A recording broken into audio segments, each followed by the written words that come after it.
بعضی وقتا حتی دیگه من معذرت خواهی هم چیزی درست نمیشه، مثل الان.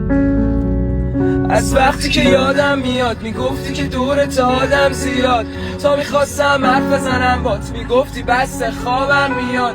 تو که هر کار میخواستی کردی، بگو الان داری خب با من چی کار؟ هی تکستن چطوری بیبی خوب نیست شب حالم زیاد تعریفی نداره، مگه میشه عشقم رو تأثیری نذاره؟ خوابتون بسی تعبیری نداره، دوست معمولی خب معنی نداره. اگه منو این تنهایی نگاد دور میشم منم تنهایی شبا، گفتم اگه اون منو نخواست میرم از این شهر و بعد دیگه خلاص.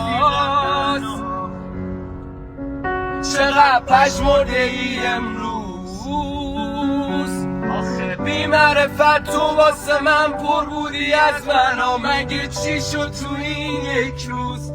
ای چقدر